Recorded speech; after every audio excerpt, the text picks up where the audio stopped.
നമ്മുടെ കൊല്ലത്ത് grilled വാരിയലും vanilla റോസ്റ്റും കിട്ടുന്ന ഒരു സ്പോട്ട് നമുക്കൊന്ന് പരിചയപ്പെടാം.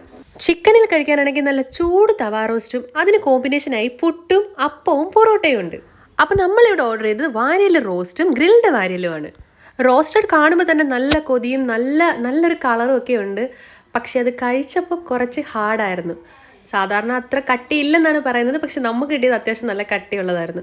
പിന്നെ അതിൻ്റെ ഗ്രേവിയെ പറ്റി പറയുകയാണെങ്കിൽ സംഭവം സൂപ്പറായിരുന്നു, അടിപൊളി ടേസ്റ്റ് ആയിരുന്നു. ആ ഗ്രേവിയും നല്ല ചൂട് പൊറോട്ടയും തമ്മിൽ കഴിക്കാൻ നല്ല കോമ്പിനേഷൻ ആയിരുന്നു. ഗ്രിൽഡ് വാരിയലിനെ പറ്റി പറയുകയാണെങ്കിൽ നല്ല കണ്ണലിൽ ചുറ്റെടുത്ത് നല്ല ചൂടായിട്ടുമായിരുന്നു. നല്ല രീതിയിലുള്ള മസാലയുടെ നല്ല സ്മെല്ലുണ്ടായിരുന്നു, അതുപോലെ നല്ല ടേസ്റ്റും ഉണ്ടായിരുന്നു. എന്നാലും റോസ്റ്റഡിനെ കാട്ടിയും നല്ല ഹാർഡ്നെസ് ഉണ്ടായിരുന്നു ഈ ഗ്രിൽഡിന്. അപ്പോൾ ഇതിൻ്റെ റേറ്റ് വരുന്നത് 160 രൂപയാണ്. അപ്പോൾ നമ്മുടെ ഈ സ്പോട്ട് വരുന്നത് കൊല്ലം ചിന്നക്കട ക്ലോക്ക് ടവറിനടുത്തുള്ള ഹോട്ടൽ ചോയ്സ് ആണ്. അപ്പോൾ നമ്മുടെ വീഡിയോ ഇഷ്ടപ്പെട്ടെങ്കിൽ ഫോളോ ചെയ്യുക, ലൈക്ക് ചെയ്യുക, കമൻറ്റ് ചെയ്യുക, ഷെയർ ചെയ്യുക.